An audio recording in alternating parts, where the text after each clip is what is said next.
আজ আমি আপনাদের সাথে শেয়ার করতে চলে আসলাম চালতার আচার। তো দেখুন, এখানে আমি কেটে ধুয়ে সেদ্ধ করে রেখেছি চালতাটাকে। অবশ্য হালকা থেঁতো করে নিয়েছিলাম সেদ্ধ করার আগে। এটাকে নুন হলুদ দিয়ে সেদ্ধ করেছি। দেখুন পুরো গরম ধোঁয়া বেরোচ্ছে। আর চালতার আচার বানানোর জন্য আমার এখানে উপকরণ লাগছে। দেখুন, এখানে আমি শুকনো খোলায় জিরা আর শুকনো লঙ্কাকে ভেজে রেখেছি, দিয়ে গুঁড়িয়ে নিয়েছি। আর এখানে নিয়েছি ফোড়নের জন্য 5 ফোড়ন, জিরে, একটা শুকনো লঙ্কা আর একটা তেজপাতা। তো এখানে আমি কড়াই নিয়ে নিয়েছি। তো ফার্স্টে আমি কড়াইতে তেল দিয়ে দিচ্ছি। ব্যাস এতটা হলেই হবে।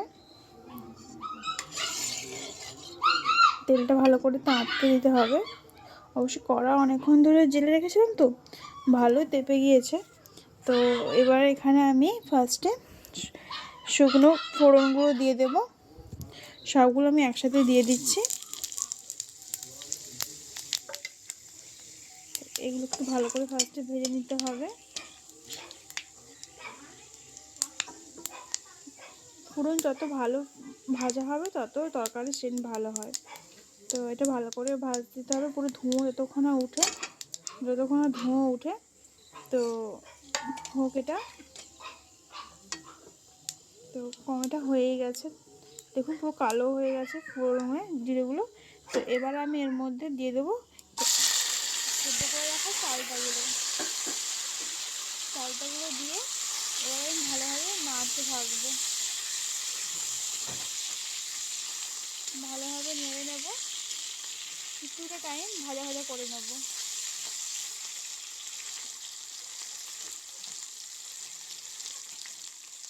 তো এখানে অনেকে চালটা আমাকে চিনি দিয়েও করে, আবার অনেকে গুড় দিয়েও করে। তো আমি এখানে গুড় দিয়েই করছি।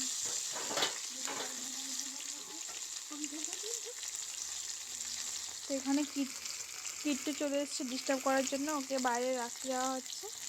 তো চালটাটা বেশি ভাজবো না, তেতো হয়ে যাবে, এই ভাজাটাও ঠিক আছে। তো এবার আমি এর মধ্যে দিয়ে দেবো গুড়টাকে আমি গলিয়ে রেখেছিলাম। তো এবার আমি আস্তে আস্তে গুড়টা দিয়ে দিচ্ছি। পুরো গুড়টা দিয়ে দিলাম।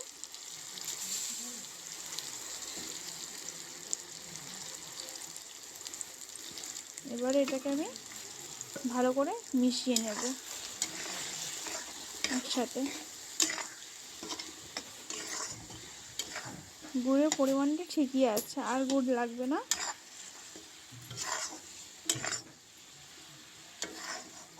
তো দেখুন কালারটা কত সুন্দর এসেছে।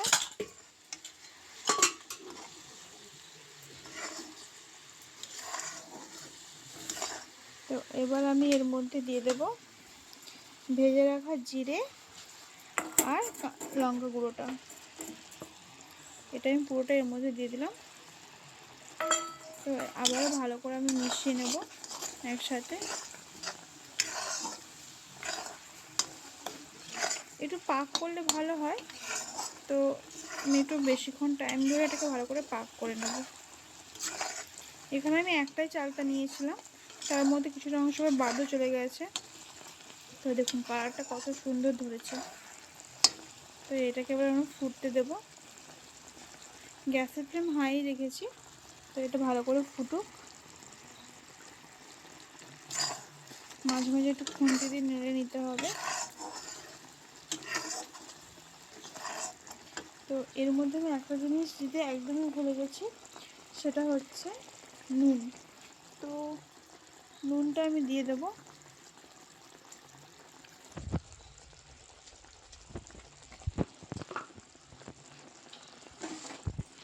এখানে আমি নুনটা অল্প এখানে দেব, লাগলে আবার প্রয়োজন মতো দেবো।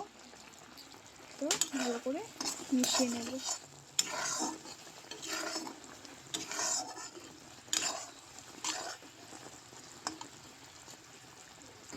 তো ঝোল আমি আর মারবো না, এটাই থাক,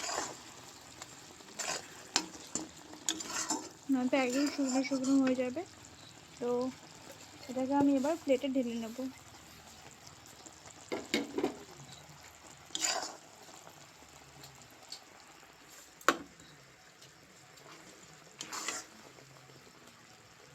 চালটাটা সিদ্ধ হয়নি তো কিন্তু।